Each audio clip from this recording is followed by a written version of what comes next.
شیخ Saadi رحمۃ اللہ تعالی علیہ فرماتے ہیں، ایک مفلس شخص حالات کی تنگی کی وجہ سے کسی امیر آدمی کے پاس چلا گیا اور اسے اپنے حالات سے آگاہ کرنے کے بعد مدد کا طلبگار ہوا۔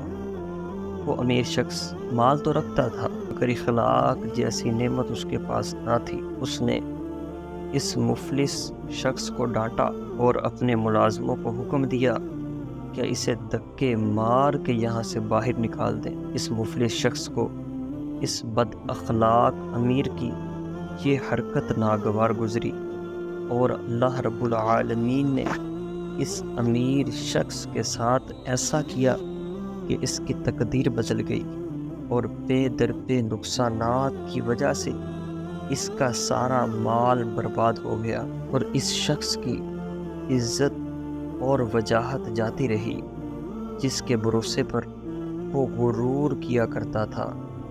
جب کسی پر زوال آتا ہے تو کوئی ہم نشین نہیں ہوتا۔ اس امیر کے تمام ملازم اور اس کے ساتھی اس کو چھوڑ گئے۔ اس کے ملازموں میں سے ایک ملازم امیر شخص کے گھر ملازم ہو گیا۔ کچھ دنوں بعد وہ ملازم اپنے آقا کی خدمت میں مشغول تھا کہ کسی فقیر نے دروازے پر آ کر صدا لگائی۔ اس امیر شخص نے، جو کہ خدا ترس تھا، اس نے اپنے اس خادم کو بھیجا کہ وہ سائل کو جا کر کھانا کھلائے اور اس کی ضرورت پوری کر دے۔ خادم کھانا لے کر گیا اور جب واپس آیا تو شدت غم سے بے حال تھا۔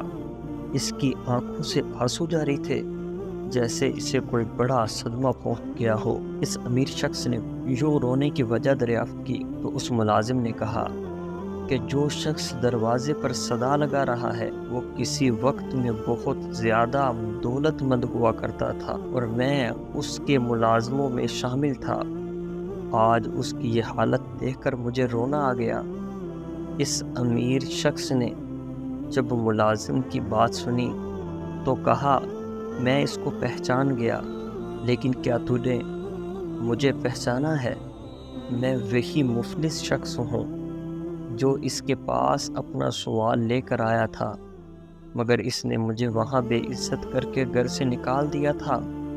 آج تو اسے جس حال پہ دیکھ رہا ہے یہ اس کے برے اعمال کا نتیجہ ہے۔ اللہ پاک نے اسے اپنے فضل و کرم سے نوازا تھا مگر یہ فرعون بن بیٹھا۔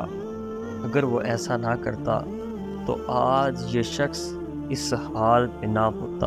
اس واقعے سے ہمیں یہ سبق ملا کہ اللہ رب العزت نے اگر مال و دولت سے نوازا ہے تو انسان کو چاہیے کہ وہ مغرور نہ ہو اور غربا اور مساکین کو نہ بھولے۔